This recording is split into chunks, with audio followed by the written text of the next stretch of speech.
नमस्कार, मैं हूं पुण्य प्रसून वाजपेयी। दस्तक में आपका स्वागत है। पीछे जो तस्वीर चल रही है ये हिंदुस्तान के लोकतंत्र का एक राग है।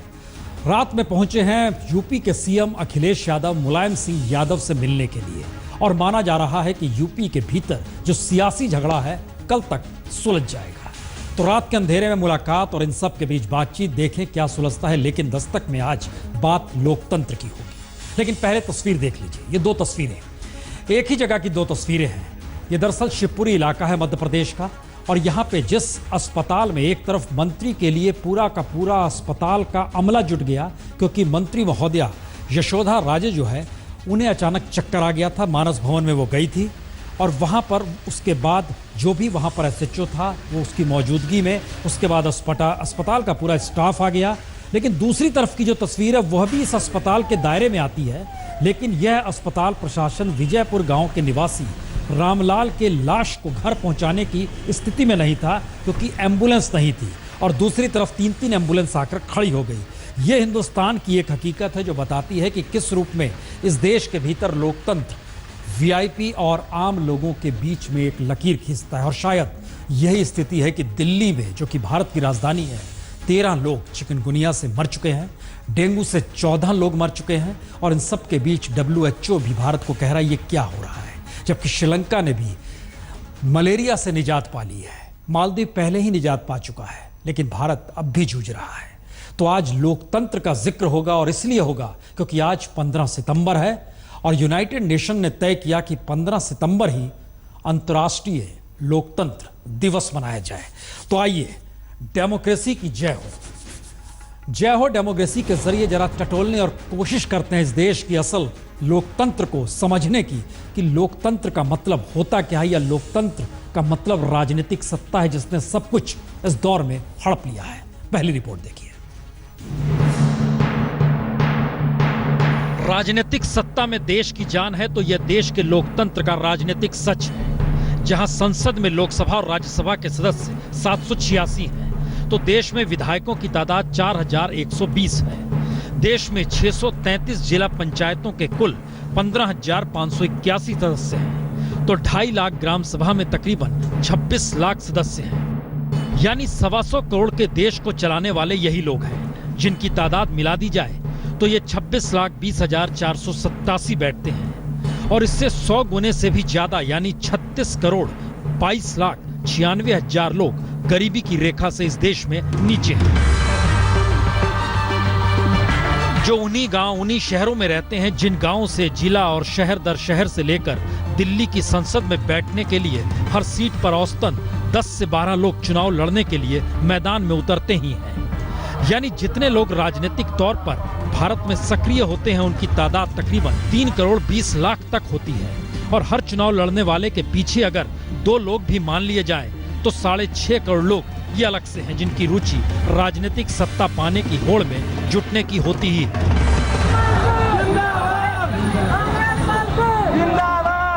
यानी देश के लोकतंत्र का दो ही सच है। एक तरफ राजनीतिक सत्ता पाने की होड़ में सक्रिय 6 करोड़ लोग और उनसे पैदा होने वाला रोजगार जो गाहे बगाहे देश के 10 करोड़ लोगों को राजनीतिक कमाई के लिए इस देश में सक्रिय तो कर ही देता है। और दूसरी तरफ अगर बीपीएल और एपीएल परिवारों के सच को समझें तो 78 करोड़ लोगों की जिंदगी 2 जून की रोटी मिले कैसे उसी में गुजर जाती है। और देश का नायाब सच यह भी कि मौजूदा वक्त में देश में 80 करोड़ वोटर हैं और वोटर सबसे ज्यादा युवा हैं और उसमें सबसे ज्यादा बेरोजगार युवा वोटरों की तादाद है जिनके लिए देश के पास 10 से 15,000 रुपए महीने की नौकरी देने की स्थिति भी नहीं है। आपके सपने पूरे करने का हमें अवसर दीजिए। ये पीजी कर चुके हैं, उसके अनुरूप जॉब नहीं मिल पा रहा है कि हम लोग सफाई कर्मी का मतलब भर रहे हैं। ये सफाई कर्मी के लिए मैं ग्रेजुएट हूँ, लेकिन मारामारी इतनी है, भूखमरी इतनी है कि ग्रेजुएट होने के बाद भी मैं सफाई करना पसंद कर रहा हूँ। पढ़ाई करके भी बेकार ही है, इससे तो अनपढ़ लेते हो बढ़िया थे, कुछ और सीख लेते हैं, मजदूरी टाइम में वो बढ़िया थे। बेरोजगारी है इसलिए हम लोग भर रहे हैं। यानी देश की राजनीतिक सत्ता में जो शामिल है या फिर राजनीतिक तौर पर जिसने खुद को सक्रिय कर लिया उसे 2 जून की रोटी के लिए तरसना नहीं होगा। यही राजनीतिक लोकतंत्र का असल फलसफा है। क्योंकि राजनीतिक लोकतंत्र देश में सबसे बड़ा रोजगार है, कमाई का धंधा है। क्योंकि संसद से लेकर ग्राम सभा में चुनाव लड़ने के लिए जो पैसा खर्च करने की इजाजत है वो ना तो समाज से मेल खाता है और ना ही देश की इकोनॉमी से। लेकिन लोकतंत्र का सच तो यही है कि 30 से 45 दिनों के चुनाव प्रचार के दौर में बकायदा इजाजत दी जाती है कि संसद के चुनाव में 70 लाख रुपए हर उम्मीदवार खर्च कर सकता है। विधानसभा चुनाव में 28 लाख रुपए हर उम्मीदवार खर्च कर सकता है। जिला पंचायत चुनाव में 5 लाख रुपए हर उम्मीदवार खर्च कर सकता है। तो ग्राम सभा में 25 से 40 हजार रुपए हर उम्मीदवार खर्च कर सकता है, और वह भी सिर्फ 30 से 45 दिनों के भीतर का ये खर्च है। यानी किसी भी देश, किसी भी समाज, किसी भी मिजाज के साथ अगर देश की इकोनॉमी को समझिए तो इतना पैसा एक महीने के भीतर किसी के पास खर्च करने के लिए होता ही नहीं। लेकिन देश के लोकतंत्र का मिजाज यही तो फिर लोकतंत्र राजनीतिक सत्ता की चौखट पर खड़ा है। जहां पैसा होगा तो राजनीतिक सत्ता का दरवाजा खुलेगा, राजनीतिक सक्रियता होगी तो रोजगार की जरूरत नहीं होगी। यानी दुनिया के सबसे बड़े लोकतांत्रिक देश भारत का सच यही कि यहाँ के राजनेता दुनिया के सबसे पुरानी लोकतांत्रिक देश अमेरिकी सत्ता से भी रईस है। लेकिन भारत के हालात ऐसे कि यहाँ की गरीबी में 2 अमेरिका समा जाए। लेकिन इससे कोई मतलब किसी राजनीतिक सत्ता का नहीं है, क्योंकि लोकतंत्र को राजनीतिक सत्ता नहीं कुछ ऐसा हड़प लिया कि लोग बेहाल हैं और तंत्र गायब है। जिस वक्त संयुक्त राष्ट्र ने सोचा 2007 में कि दरअसल अब 15 सितंबर को विश्व लोकतांत्रिक दिवस मनाया जाए, तो यह माना कि दरअसल लोकतंत्र का कोई मॉडल नहीं होता। लेकिन 3 बातों का जिक्र उसने जरूर किया। पहला, बोलने की आजादी होनी चाहिए। दूसरा, न्यूनतम जरूरतें पूरी होनी चाहिए, जिंदगी का एक आधार होना चाहिए। और तीसरा, भागीदारी अगर किसी भी रूप में किसी भी जगह हो तो बराबर की स्थितियां होनी चाहिए। यानी वो वीआईपी है और ये सामान्य है, ये नहीं चलेगा। लेकिन किसे पता था कि दरअसल जो नारे लगेंगे, जो मुद्दे उठाए जाएंगे वो भ्रष्टाचार के होंगे, वो अपराधीकरण के होंगे, और नारे लगाते लगाते लोग उसी में शामिल भी हो जाएंगे। ये जिक्र इसलिए कर रहे हैं क्योंकि सुप्रीम कोर्ट ने सरकार से पूछा है, जनाब क्या किया जाए, किस बात पे, रिपोर्ट देखिए। अभी जितने हमारे सदस्य हैं उसमें अगर किसी का भी कोई एफआईआर लॉन्च हुआ, जुडिशियल मैकेनिज्म के द्वारा उसको एक्सपीडाइट किया जाए और 1 साल के भीतर भीतर दूध का दूध और पानी का पानी होना चाहिए। प्रधानमंत्री बनते ही नरेंद्र मोदी ने दागी नेताओं की सफाई को लेकर जो इरादा जताया, शायद अब उस पर जवाब देने का वक्त आ गया है। क्योंकि सुप्रीम कोर्ट ने एक जनहित याचिका पर सुनवाई करते हुए केंद्र और चुनाव आयोग को नोटिस भेजा है और साफ साफ पूछा है, क्या दोषी नेताओं पर आजीवन प्रतिबंध लगा दिया जाना चाहिए। दरअसल याचिका में कहा गया है कि दागी नेताओं के मामले की सुनवाई 1 बरस के भीतर हो और नेता दोषी पाए जाएं तो उन पर आजीवन पाबंदी लगाई जाए। तो अब जवाब मोदी सरकार को देना है, वो इस मामले में क्या चाहती है। ये सवाल इसलिए अहम क्योंकि एडीआर की रिपोर्ट बतलाती है कि केंद्र सरकार के 78 में से 24 मंत्री दागी हैं और देश भर के राज्यों में जो 609 मंत्री हैं उनमें से 210 मंत्री दागी हैं और इनमें से 113 मंत्रियों पर तो गंभीर आपराधिक मामले दर्ज हैं और देश की विधानसभाओं में 1258 विधायक दागी हैं। यानी ये राजनीतिक लोकतंत्र का ही कमाल है कि अपराध या भ्रष्टाचार राजनेता करे तो कोई फर्क किसी को नहीं पड़ता। यानी लोकतंत्र के पर्व यानी राजनीतिक चुनाव के वक्त तो अपराध और भ्रष्टाचार का जिक्र हर कोई करता है, चुनाव कहीं भी हो। आपका अकेला 2G घोटाला, उसके जो अंक होते हैं ना, 1,74,000 करोड़ 7 रेस कोर्स रोड पर से 1 लिख करके शुरू कीजिए और लिखते लिखते आगे बढ़िए, आखिरी 10 जतपन जाकर के पहुंचेगा। शीला दीक्षित ने पानी की कंपनियों से पैसे खा रखे हैं, बिजली की कंपनियों से पैसे खा रखे हैं, ठेकेदारों से पैसे खा रखे हैं। वो उस पैसे का करती क्या है?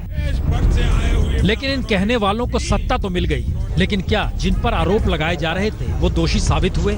और दोषी क्या साबित करने की स्थिति में सरकार आ पाई? कोई भी जेल गया क्या? ये सारे सवाल हैं क्योंकि चुनाव दर चुनाव लोकतंत्र का राग इसलिए गाया जाता है क्योंकि चुनाव को ही सबसे बड़ा लोकतांत्रिक पिलर माना जाता है जिसमें अपराध भ्रष्टाचार की फेरिस्त गिनाई जाती है। और याद कीजिए तो यूपीए के दौर में फिरिस्त इतनी लंबी थी कि घोटाले दर घोटालों का जिक्र हो रहा था। चाहे वो सत्यम हो, खाद्यान्न हो, हसन अली टैक्स चोरी हो, आदर्श सोसाइटी हो, कॉमनवेल्थ हो, सिंचाई घोटाला हो, 2G स्पेक्ट्रम हो, कोयला घोटाला हो, हर को लेकर जिक्र हर किसी ने किया। जेल में ठूसने तक की बात कही गई। भ्रष्टाचार के आदर्श का घोटाला, उन भ्रष्टाचारियों को बचाने का निर्णय महाराष्ट्र की कांग्रेस सरकार करती है। लेकिन हुआ क्या? यह सिर्फ मोदी सरकार या केजरीवाल सरकार भर का सवाल नहीं। महाराष्ट्र में तो सिंचाई घोटाले की आवाज सबसे जोर से मौजूदा सीएम देवेंद्र फडणवीस ने ही उठाई थी। झारखंड में खनन घोटाले की आवाज मौजूदा सीएम रघुवर दास ने ही उठाई थी। हरियाणा में रॉबर्ट वड्रा के खिलाफ बीजेपी ने ही क्या कुछ नहीं कहा और कहा था सत्ता में आए तो जेल में होंगे।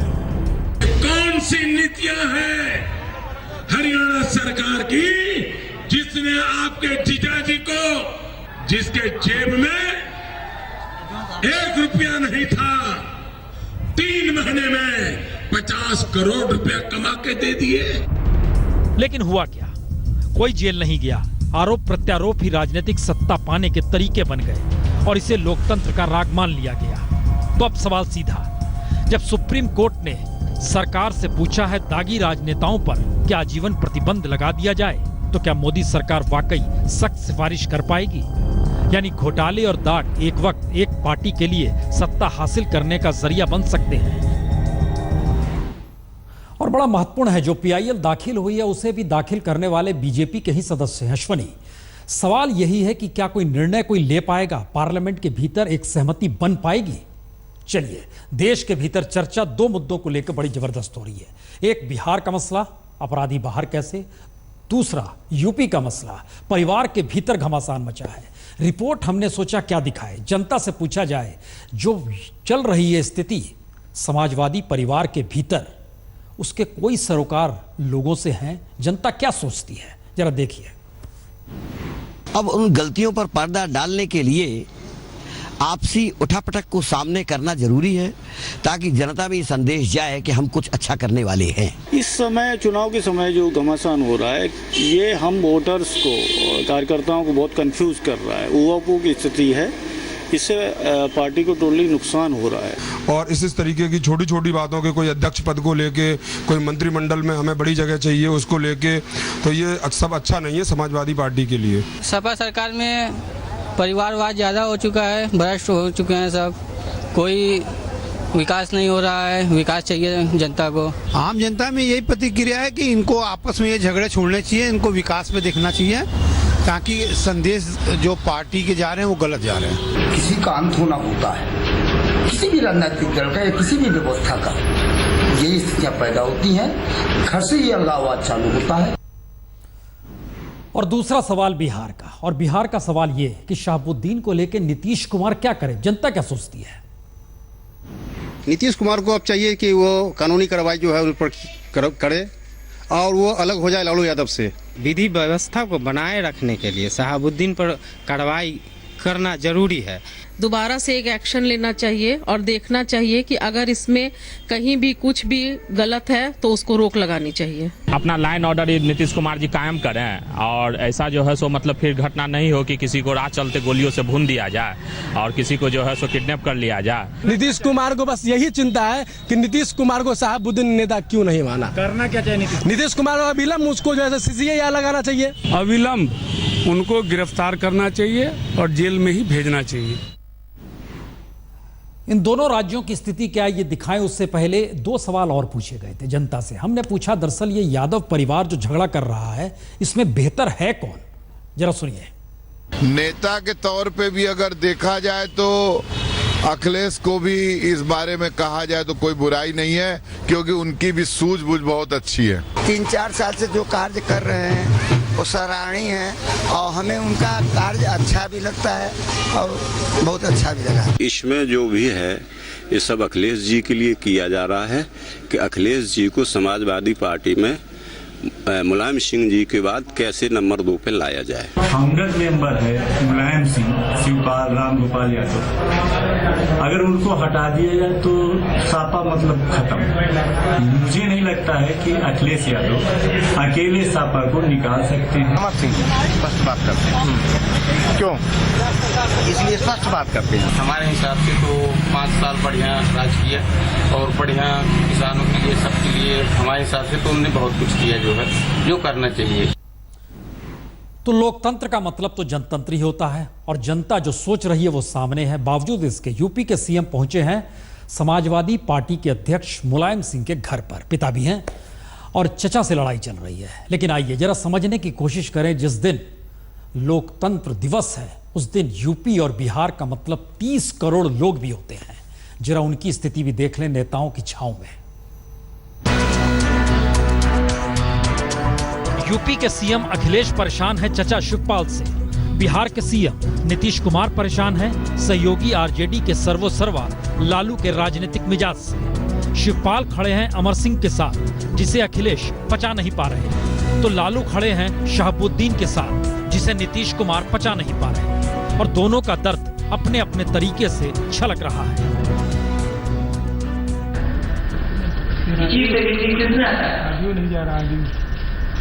और मंत्री कैसे, और घर के बाहर के लोग ही हस्तक्षेप करेंगे तो पार्टी कैसे चलेगी? कानूनी प्रक्रिया रहती है। आपको मैं इतना ही कहूंगा कि कानून अपना काम करता रहेगा। तो यूपी और बिहार दोनों के मुखिया उलझे हैं उस राजनीति को साधने में जिसके बूते उनकी सरकार चलती है। यानी यूपी के 20 करोड़ लोग और बिहार के 10 करोड़ लोगों के सामने कौन सी मुश्किल है, इस पर जद्दोजहद करने की जगह दोनों ही उलझे हैं अपनी अपनी सत्ता को बेदाग बताने में। तो 30 करोड़ की आबादी के इन दो नुमाइंदों का सच जो भी हो, लेकिन इन दो राज्यों में रहने वाले 30 करोड़ लोगों के दर्द को समझें तो शिक्षा, स्वास्थ्य, बिजली, पानी, उद्योग, हर क्षेत्र में दोनों राज्य इतने फिसड्डी हैं कि देश के 29 राज्यों की फहरिस्त में दोनों ही राज्यों के हालात हर क्षेत्र में 20 के ऊपर है, यानी नीचे से कह सकते हैं अव्वल। क्योंकि देश के सबसे पिछड़े राज्यों में रहने वाले 30 करोड़ लोगों का जनतंत्र कैसे राजनीतिक लोकतंत्र की भेंट चढ़ चुका है, इसका नजारा देश के इंडेक्स में ये दोनों राज्य हैं कितने नीचे, जरा यह भी देख लीजिए। जी, शिक्षा, बिजली, पीने का पानी, उद्योग, हेल्थ, शिशु मृत्यु दर यानी न्यूनतम जरूरतों से भी यूपी बिहार के लोग कितने महरूम हैं। पीने का पानी हो या शिक्षा या फिर हेल्थ सरीखी जरूरत, दोनों ही राज्य देश के सबसे पिछड़े राज्यों की कतार में हैं। इतना ही नहीं, ग्रामीण इलाकों में तो हाल और भी बुरा है। मसलन बिजली के क्षेत्र में 50 से 80% में बिजली है नहीं, तो दूसरी तरफ 55 से 75% लोगों को पीने का साफ पानी नहीं मिलता। लेकिन लोकतंत्र का जामा पहनकर दोनों राज्यों की राजनीतिक सत्ता इसी में खोई है कि कैसे सरकार बनी रहे या कैसे चुनाव में जीत मिल जाए, तो लोकतंत्र के पहरुए यह बने रह जाएं। इसीलिए दोनों राज्यों में सत्ता के पहरुए सत्ता का ककारा अपनों को ही सिखा रहे हैं। अब नेताजी के फैसले को कोई चैलेंज भी नहीं कर सकता है। 2011 में हम प्रदेश अध्यक्ष थे, तब भी इसी तरीके से मुझे हटा करके अखिलेश को बनाया गया था। मैंने स्वीकार किया था। शहाबुद्दीन ने कोई ऐसी बात नहीं की है, बोला लालू जी नेता है और तकलीफ नीतीश जी को भी नहीं होगा, इस सब बात का कोई बात नहीं है।